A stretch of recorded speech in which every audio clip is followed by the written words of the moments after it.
On va parler violence chez les jeunes et excuses de minorité. RMC, les grandes gueules. Parce que le débat est relancé malheureusement avec les deux tragédies que l'on a connues ces derniers jours. Samara à Montpellier et Semchedine à Viry-Châtillon. Sans parler, on se souvient des affrontements avec la police régulièrement ou des dernières émeutes l'été dernier.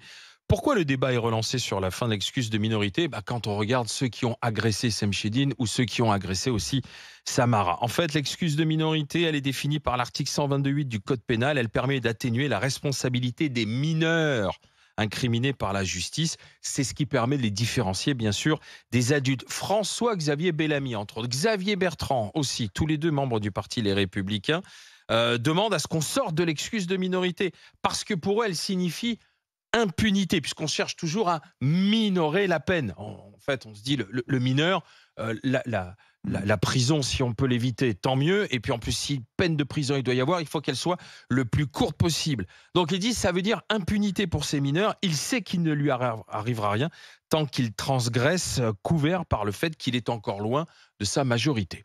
Alors, est-ce qu'on doit sortir de l'excuse de minorité ? Oui ou non ? La dernière demande en date, ça avait été lors du procès du meurtrier de Chahina. Vous vous souvenez de Chahina ? Oui, moi je me souviens, oui. 15 ans, elle avait été poignardée et brûlée vive. On était en 2019. L'auteur avait 17 ans au moment des faits.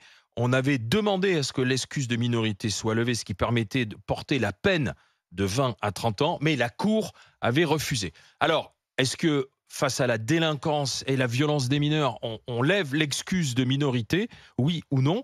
Le débat est lancé dans les GG, dans les grandes gueules. Avec vous au 32-16, Zora, qu'est-ce que tu en dis ? J'allais dire, je ne pense pas que les jeunes soient dissuadés par les peines et par ce qu'ils encourent. Je pense que aujourd'hui, on a un gros déficit de sanctions dès le premier acte de délinquance. Et ça commence comme ça. Si on veut sauver ces jeunes, si on veut éviter qu'ils aient justement un parcours de délinquants qui monte crescendo au fur et à mesure de l'âge, il faut commencer à punir dès le premier acte de délinquance.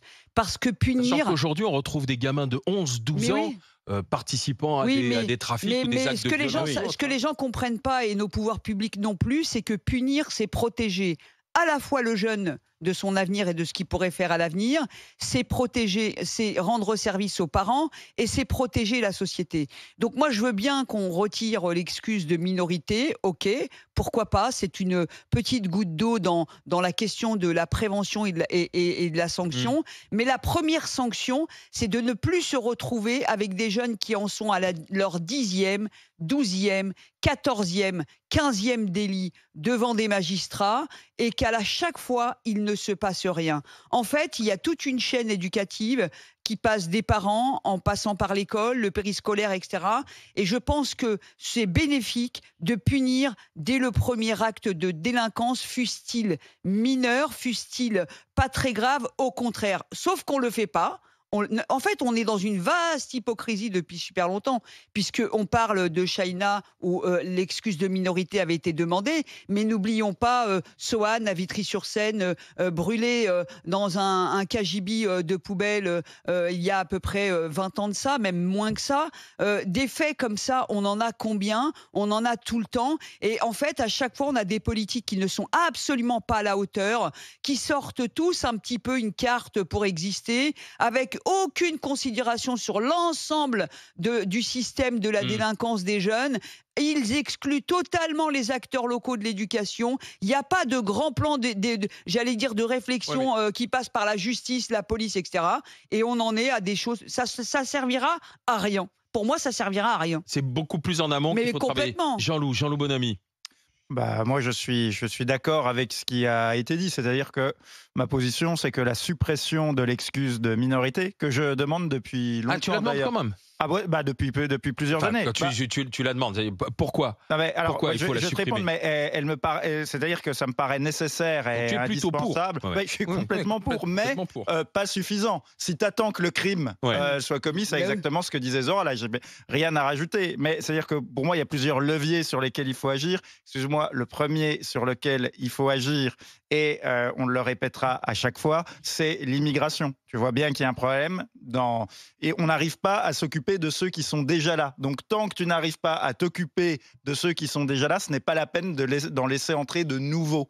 Donc tant que tu n'agis pas sur ce levier, tu auras des problèmes. C'est le premier levier. C'est ça l'évidence. C'est d'ailleurs ce que tout le monde voit. C'est l'éléphant au milieu de la pièce et que personne n'ose dire alors que tout le monde le sait très bien. Bon, ça, c'est le premier levier. Le deuxième levier, c'est en effet d'abolir pour les violences aux personnes. Moi, je suis pas forcément pour la suppression de l'excuse de minorité pour des affaires de vol ou de trafic de drogue, mais en tout cas, je suis pour la suppression de l'excuse. C'est bizarre, pourquoi? Parce que si le vrai problème, c'est les. Tu le fais pour tout le monde à ce moment-là. Le vrai problème, c'est les violences aux personnes. Et parce que le dégât sur les victimes. Qui se sont multipliés par. Voilà, et exactement. C'est ça le nœud du problème. Quand les gens parlent d'insécurité, c'est de ça dont ils parlent. Et là, les victimes dont on parle, c'est-à-dire que par exemple, pour le jeune qui a été tué à Vitry-Châtillon, pour lui, à Viry-Châtillon, le dégât, il est permanent et irrémédiable, puisqu'il est décédé. Pour sa famille, la perte, elle est irrémédiable. Donc, à partir du moment où, pour les victimes, que tu sois tué par un mineur de 16 ans ou par un majeur de 50 ans, le dégât elle-même, il est normal que la peine soit la même dans les cas de violence aux personnes. C'est ça. Donc il faut des peines comme pour les adultes aussi. Il faut totalement aligner les peines des mineurs sur celle des adultes, parce que le dégât elle-même, et ça a quand même un effet dissuasif. Et enfin, là où Zora a totalement raison, c'est que si tu fais ça, c'est nécessaire, mais ce n'est pas suffisant. Si en parallèle, tu ne construis pas les peines de prison, si tu attends que le délit très grave ou le crime soit commis sans sanctionner dès la première infraction, ce qu'il faut, c'est que ces jeunes qui ont commis ces délits ou ces crimes, ils avaient déjà un passé et un passif de violence pour lequel ils n'ont pas été sanctionnés ou insuffisamment sanctionnés. Ils ont développé un sentiment progressif d'impunité et aujourd'hui, on en arrive là. Et ça a été très bien mis en évidence par des gens qui travaillent avec ces jeunes-là, comme le pédopsychiatre Maurice Berger. Ils te disent, si tu ne sanctionnes pas sur les petits actes de violence, il y a forcément, ça va croissant. Non, mais vous oubliez, il y a plein d'autres paramètres. D'abord, souvent, c'est des... Tu es contre la levée de cette excuse de minorité, parce que Je suis contre toute réaction sur l'émotionnel, quoi. Je veux dire, c'est du on fait du bruit, on fait du médiatique, les politiques secouent du vent un peu en disant allez, on va supprimer ça, etc.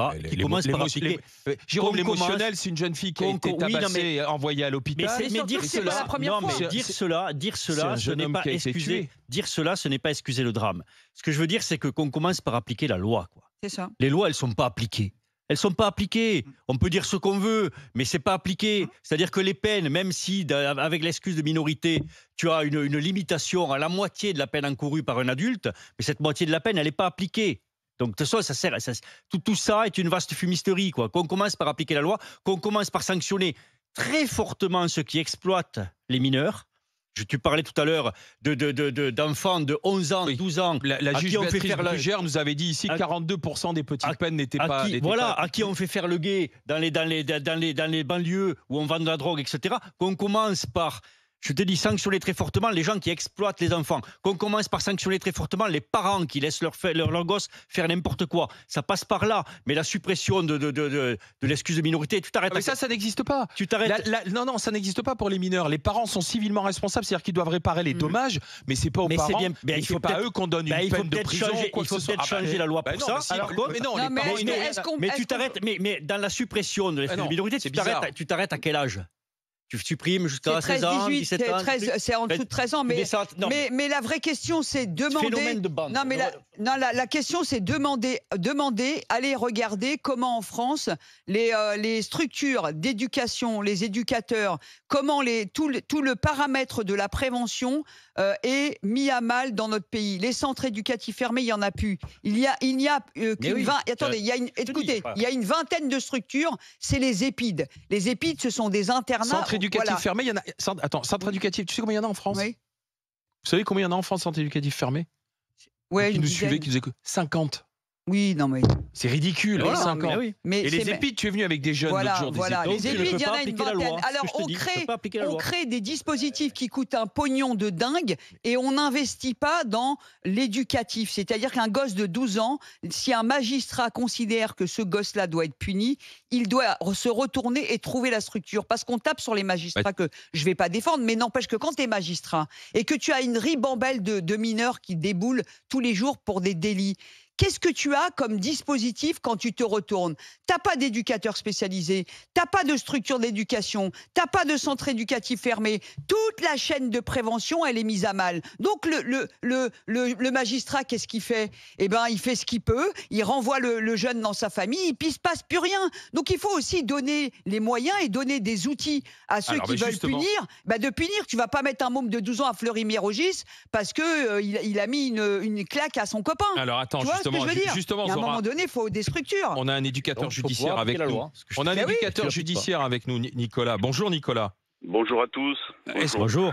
Justement, on est en plein dans le débat avec vous. Qu'est-ce que vous en dites? Est-ce qu'il faut en finir avec l'excuse de minorité? Alors déjà, je suis heureux de vous parler. Mais merci à Zora et Jérôme parce que moi, je suis complètement d'accord avec eux.